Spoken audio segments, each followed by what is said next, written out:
दोस्तों, rich dad poor dad एक ऐसी किताब है जिसने कई सारे लोगों की जिंदगी बदली है। इसने पैसे और वेल्थ के बारे में लोगों के विचारों को पूरी तरह से बदला है। ये बुक इतनी इम्पैक्टफुल रही है कि कई लोग तो सीधा सीधा अपनी फाइनेंशियल सक्सेस का रीजन इस बुक को बताते हैं। और आज हम इसी बुक के कुछ की लर्निंग्स को आपके साथ शेयर करेंगे ताकि आपकी फाइनेंशियल लाइफ में भी सुधार हो सके। दोस्तों, इस बुक के ऑथर रॉबर्ट कियोसाकी अपने 2 डैड्स की मदद से कुछ की वेल्थ मैनेजमेंट के कॉन्सेप्ट्स को एक्सप्लेन करते हैं, जिनको वो नाम देते हैं rich dad and poor dad. उनके poor dad highly educated salaried man थे जो हार्ड वर्क, जॉब सिक्योरिटी और फॉर्मल कॉलेज एजुकेशन में बिलीव करते थे। वाइल उनके रिच डैड एक एंटरप्रेन्योर थे जो फॉर्मल एजुकेशन में बिलीव नहीं करते थे। वो मानते थे फाइनेंशियल लिटरेसी में। उनका फाइनेंशियल मैनेजमेंट पे एक डिफरेंट व्यू था देन हिज पुअर डैड। वो मानते थे कि अमीर बनने का केवल एक ही तरीका है, बिजनेस करो और ऐसे एसेट्स में इन्वेस्ट करो जो पैसिव इनकम जनरेट करते हो। रॉबर्ट के रिच डैड और पुअर डैड के माइंडसेट में कुछ की डिफरेंसेस थे, जैसे कि उनके पुअर डैड कहते थे कि मेहनत से पढ़ाई करो ताकि तुमको एक अच्छी कंपनी में जॉब मिल सके, जबकि उनके रिच डैड कहते थे कि मेहनत करो ताकि तुम एक अच्छी कंपनी खरीद सको। पुअर डैड कहते मैं अमीर नहीं हूँ क्योंकि मेरे बच्चे हैं, और रिच डैड कहते मुझे अमीर बनना पड़ेगा क्योंकि मेरे बच्चे हैं। पुअर डैड कहते कि डिनर के समय पैसों की बात मत करो। रिच डैड कहते डिनर के समय पैसे और बिजनेस की बात करो। पुअर डैड कहते रिस्क मत लो, जबकि रिच डैड कहते रिस्क को मैनेज करना सीखो। पुअर डैड कहते मैं कभी एक अमीर आदमी नहीं बन सकता। रिच डैड कहते मैं एक अमीर आदमी हूँ। इसी तरह के कई सारे विचारों में अंतर है रॉबर्ट के रिच डैड और पुअर डैड के बीच जो उन्होंने किताब में बताए हैं। हाउएवर, रॉबर्ट ने हमेशा अपने पुअर डैड की फिलॉसफीज को क्रिटिसाइज किया है और हमेशा रिच डैड की सिखाई बातों पे अमल किया है और आज एक सक्सेसफुल इन्वेस्टर और ऑथर बने हैं। तो आइए जानते हैं उन कुछ की लर्निंग्स को जिन्होंने रॉबर्ट को एक मल्टी मिलियनर बनाया और जो हमें और आपको भी वेल्थ एक्वायर करना सिखा सकते हैं और रैट रेस से बाहर निकलने में मदद कर सकते हैं। तो पॉइंट नंबर 1 है focus on assets not on liabilities. Robert कहते हैं कि ज्यादातर लोग एसेट्स और लायबिलिटीज के बीच सही से डिफरेंशिएट नहीं कर पाते। रॉबर्ट इनको इस तरह से डिफाइन करते हैं, कोई भी ऐसी चीज जो आपकी जेब में पैसे डाले एक एसेट है। Example, real estate, stocks and businesses. वहीं हर वो चीज जो आपकी जेब से पैसे निकाले एक लायबिलिटी है, लाइक कार और home loans, credit card debts and more. अब मैं एक सिंपल एग्जांपल से समझाता हूं कि एक एसेट में इन्वेस्ट करने वाले और एक लायबिलिटीज परचेज करने वाले इंसान की लाइफ में क्या डिफरेंस आता है। लेट्स से 2 लड़के हैं, मोंटी और जिमी। इन दोनों के पास 20 लाख की सेविंग्स है, तो मोंटी अपने 20 लाख से कार ले लेता है और अपनी पूरी सेविंग इस पे लगा देता है। बदले में उसको मिलती है कार और उसकी मेंटेनेंस। साल का इस कार का मेंटेनेंस का खर्चा है 20 से 25 हजार रुपए एंड ये हमेशा डेप्रिशिएट भी होती रहेगी, जिस कारण 10 इयर्स डाउन द लाइन इस कार की वैल्यू 0 हो जाएगी। वहीं दूसरी तरफ जिमी अपने सेव किए हुए 20 लाख रुपए से कुछ फंडामेंटली स्ट्रॉन्ग शेयर्स खरीद लेता है और जिमी को इनसे साल के 15% के रिटर्न्स मिलने शुरू हो जाते हैं। साथ ही कंपनीज उसको डिविडेंड भी देती हैं, लेट्स से 1% के डिविडेंड यील्ड पे। तो पहले ही साल जिमी को अपने स्टॉक से 20,000 से ज्यादा की इनकम तो डिविडेंड से ही हो जाती है और 15% के CAGR पे ग्रो होने के कारण 10 साल बाद उसके स्टॉक्स की वैल्यू भी हो जाएगी 81 लाख रुपए। अब जिमी को सेम डिविडेंड यील्ड पे 1,21,000 का ईयरली डिविडेंड रिसीव होगा। इन 10 सालों में जिमी को डिविडेंड ही इतना रिसीव हो चुका होगा कि जिमी अपने इस डिविडेंड से ही एक कार खरीद सकता है। एंड दोस्तों, यही डिफरेंस होता है रिच और पुअर लोगों के बीच। पुअर अपनी सेविंग से डायरेक्टली लायबिलिटीज खरीद लेते हैं, जबकि रिच पहले अपनी सेविंग्स को इनकम जनरेटिंग एसेट्स में इन्वेस्ट करते हैं और फिर उन एसेट्स से कमाए पैसों से लायबिलिटीज खरीदते हैं। Number 2, get a financial education. Rich dad poor dad book का ये सबसे इंपॉर्टेंट लेसन है, बिकॉज इट्स सिंपल। बिना फाइनेंशियली लिटरेट हुए आप फाइनेंशियली फ्री कैसे हो सकते हो। रॉबर्ट कहते हैं कि हमारी स्कूल एजुकेशन एक बड़ा फेलियर है, बिकॉज ये हमें ना तो फाइनेंशियल लिटरेसी सिखाती है और ना ही वेल्थ बिल्डिंग सिखाती है। तो बस इतना कि हार्डवर्क करो, एक जॉब लो और पूरी लाइफ अपने स्टूडेंट लोन को चुकाते रहो। रॉबर्ट बुक में अपने पुअर डैड और रिच डैड का एग्जांपल लेते हुए कहते हैं कि उनके पुअर डैड एक वेल एजुकेटेड आदमी थे जो सैलरी से कमाने में बिलीव करते थे। हालांकि कम पढ़े लिखे उनके रिच डैड फाइनेंशियली ज्यादा लिटरेट थे और पैसे को इन्वेस्ट करने और बिजनेस रन करने में बिलीव करते थे ताकि वेल्थ बिल्ड कर सकें और फाइनेंशियली इंडिपेंडेंट हो सकें। इसलिए माना कि वेल एजुकेटेड होना महत्वपूर्ण है, लेकिन फाइनेंशियली एजुकेटेड होना एक कंप्लीटली डिफरेंट बात है। इसलिए दोस्तों, फाइनेंशियल एजुकेशन में निवेश करो और मनी मैनेजमेंट के बेसिक्स के बारे में सीखो, रिस्क असेसमेंट और अदर इंपॉर्टेंट एस्पेक्ट्स के बारे में भी सीखो ताकि आप अपने फाइनेंसेस को अच्छे से मैनेज कर सको। Number 3, run your own business. Author Robert Kiyosaki के मुताबिक रिच एसेट्स एक्वायर करते हैं और पैसों से अपने लिए काम करवाते हैं। वो दूसरों के लिए काम नहीं करते बल्कि खुद के लिए करते हैं। इसलिए अगर आपको भी रिच बनना है तो केवल सैलरी पे रिलाय करके आप ऐसा नहीं कर सकते। आपको पैसिव इनकम सोर्सेज बनाने होंगे टू एक्वायर वेल्थ।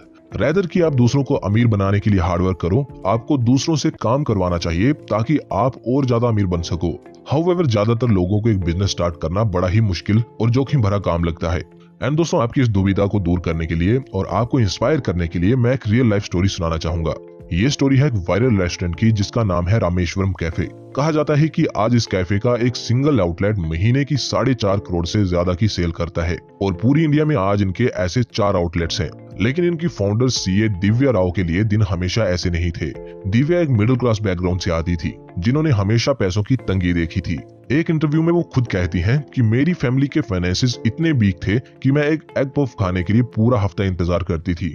मैंने सीए की स्टडी के लिए बहुत हार्डवर्क किया है। उसकी ट्यूशन के लिए मुझे 2 से 3 बसेस चेंज करके जाना पड़ता था, बट मेरे हार्डवर्क ने मुझे पे ऑफ किया और मैं और मेरे बिजनेस और लाइफ पार्टनर राघव ने मिलकर एक वेंचर स्टार्ट किया जो आज काफी सक्सेसफुल है। इससे पहले दिव्या एक सीए की जॉब कर रही थी जो कि हमेशा से उसके माँ बाप का ख्वाब था, लेकिन दिव्या ने रिस्क लिया और किसी दूसरे को अमीर बनाने के लिए हार्डवर्क करने की बजाय खुद का वेंचर स्टार्ट किया और दूसरों से काम करवा के खुद सक्सेसफुल बनी। आज वो 700 से ज्यादा लोगों को एम्प्लॉय कर रही हैं। होप दोस्तों, इस स्टोरी से आपको एक बिजनेस स्टार्ट करने के लिए थोड़ी इंस्पिरेशन मिली होगी। पॉइंट नंबर 4 है work to learn not for money. Author कहते हैं कि अमीर हमेशा काम करते हैं स्किल्स को एक्वायर करने के लिए, ना कि पैसों के लिए। अगर आप पेचेक के लिए काम करोगे तो आप कभी भी रैट रेस से बाहर नहीं निकल पाओगे और ना ही कभी वेल्थ बना पाओगे। हाउएवर, अगर आप काम करोगे नई स्किल्स डेवलप करने के लिए तो आप ज्यादा टैलेंटेड बनोगे और आपके लिए पैसा कमाने की नई अपॉर्चुनिटीज खुलेंगी। और दोस्तों, अमीर लोग ऐसा ही करते हैं, चाहे उनको फ्री में काम क्यों ना करना पड़े, बट अगर वो बदले में कुछ वैल्यूएबल सीखते हैं तो वो फ्री में काम करने से भी पीछे नहीं हटते। जैसे कि वॉरेन बफेट जब यंग थे और स्टॉक मार्केट की गेम को मास्टर करने की कोशिश में थे तो उन्होंने उस समय के सबसे महान निवेशक बेंजामिन ग्राहम, जिन्होंने इन्वेस्टमेंट की बाइबल मानी जाने वाली किताब द इंटेलिजेंट इन्वेस्टर भी लिखी है, उनसे सीखने का प्लान किया और वॉरेन बफेट ने उनको लेटर भी लिखा जिसमें उन्होंने बेंजामिन के लिए फ्री में काम करने का ऑफर किया। लेकिन बेंजामिन ग्राहम ने मना कर दिया क्योंकि उस समय वो केवल ज्यूइश लोगों को ही सिखाते थे। हाउएवर, वॉरेन बफेट कोशिश करते रहे और कुछ समय बाद बेंजामिन ग्राहम ने उनको अपने यहाँ नौकरी पे रख लिया। खैर, उन्होंने वॉरेन बफेट को सैलरी भी दी, लेकिन अगर वो ना भी देते फिर भी वॉरेन बफेट फ्री में भी उनके लिए काम करने के लिए रेडी थे, क्योंकि वॉरेन बफेट जानते थे कि जो करोड़ों की सीख उनको बेंजामिन ग्राहम से मिलेगी उसके आगे कुछ डॉलर्स का पे चेक कुछ मायने नहीं रखता। और दोस्तों, अक्सर वॉरेन बफेट को ये कहते हुए सुना जा सकता है कि वो अपनी कामयाबी के लिए बेंजामिन ग्राहम से सीखी बातों को बहुत क्रेडिट देते हैं। Point number 5, learn to invent money. ये पॉइंट कईयों के लिए थोड़ा कंट्रोवर्शियल हो सकता है, बिकॉज हम बचपन से इस बात पे यकीन करते आए हैं कि अगर आपको कामयाब होना है तो हार्ड वर्क करो। हाउएवर, रॉबर्ट कियोसाकी कहते हैं कि हार्ड वर्क आपको पैसा कमाने में मदद नहीं करता। वो इस फिलॉसफी में बिल्कुल भी नहीं मानते कि हार्ड वर्क करना और एक अच्छी जॉब लेना आपको वेल्दी बना सकता है। इंस्टेड वो कहते हैं कि रिच पैसे को इन्वेंट करते हैं, ना कि उसे अर्न करते हैं। वो अवसरों का फायदा उठाते हैं और रिस्क लेते हैं और मल्टीपल इनकम स्ट्रीम्स बनाते हैं ताकि वेल्थ क्रिएट कर सकें। यानी कि हम इस पॉइंट से ये सीखना चाहिए कि पैसों के लिए काम मत करो, बल्कि ऐसे एसेट्स खरीदो जो आपके लिए काम करके आपको पैसे बना के दे और आपको इनफाइनाइट रिटर्न्स मिले। ऐसे एसेट्स के कुछ एग्जांपल्स हैं, इंक्लूडिंग बिजनेसेस जिनमें एक्टिव सुपरविजन की रिक्वायरमेंट ना हो, यानी कि आपको उनको एक्टिवली मैनेज ना करना पड़े। फिर रेंटल प्रॉपर्टीज जिनसे आपको रेंट के रूप में पैसिव इनकम होती रहे, और फाइनेंशियल इन्वेस्टमेंट्स लाइक स्टॉक्स जो आपको डिविडेंड पे करें over the time. Point number 6, take financial risks. Robert कहते हैं कि अमीर बनना है तो आपको रिस्क लेना पड़ेगा। अगर आप दूसरों के नक्शे कदम पे चलोगे तो आप भी भीड़ का हिस्सा बन के रह जाओगे। अगर आपको रैट रेस से बाहर निकलना है तो आपको कुछ डिफरेंट करना पड़ेगा। अमीर लोग नई चीजें आजमाते हैं और उन्हें हाथ से जाने देने के बजाय वेरियस अपॉर्चुनिटीज को एक्सप्लोर करते हैं। रॉबर्ट का कहना है कि जॉब सिक्योरिटी और फाइनेंशियल सिक्योरिटी में डिफरेंस होता है। एक सिक्योर जॉब आपको false sense of security provide करती है और आप संतुष्ट हो जाते हो। आपको लगता है कि आपकी जॉब सिक्योर है, लेकिन यकीन मानिए ऐसे बहुत सारे एक्सटर्नल फैक्टर्स होते हैं जिनसे एक सिक्योर से सिक्योर जॉब भी चुटकियों में जा सकती है। However, stocks, businesses, real estate और अदर एसेट्स में इन्वेस्ट करके मल्टीपल इनकम स्ट्रीम्स बनाना आपको रियलिटी में फाइनेंशियली सिक्योर बनाता है। अगर एक इनकम स्ट्रीम अफेक्ट होता भी है तो फिर भी आपके पास कई सारे अदर स्ट्रीम्स होते हैं। तो क्या इसका मतलब है कि आप अननेसेसरी रिस्क लें? एब्सोल्युटली नहीं। रॉबर्ट आपको कैलकुलेटेड रिस्क लेने के लिए प्रेरित करते हैं ताकि आप फाइनेंशियल सक्सेस अचीव कर सके। आपको पैसे निवेश करने से पहले ऑप्शंस पे केयरफुली विचार करना चाहिए, लेकिन लिमिटिंग बिलीफ्स और रिस्क से बचने के चक्कर में अच्छे अवसर पर बेट लेने से कभी हेजिटेट नहीं करना चाहिए। तो दोस्तों, ये है 6 रूल्स ऑफ मनी जो कि मैंने rich dad poor dad book से सोर्स किए हैं।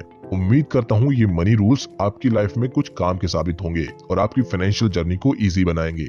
कोशिश करिए दोस्तों कि सिर्फ बातों को सुनने तक ही सीमित ना रखें, उन्हें रियल लाइफ में इम्प्लीमेंट भी करें ताकि आप रियलिटी में रिजल्ट्स देख पाएं। बेहतर तो ये है कि आप कोई स्टेप लें जिसके लिए आप एक डीमेट अकाउंट भी खुलवा सकते हैं और अपनी फाइनेंशियल जर्नी को जल्द से जल्द स्टार्ट कर सकते हैं। कुछ अच्छे डीमेट अकाउंट्स के लिंक्स आपको डिस्क्रिप्शन में मिल जाएंगे। दोस्तों, अगर आपको वीडियो पसंद आई है तो वीडियो को लाइक किए बिना मत जाइएगा और चैनल को भी सब्सक्राइब करिएगा ताकि आपको चैनल से जुड़े सभी अपडेट्स की जानकारी टाइम टू टाइम मिलती रहे।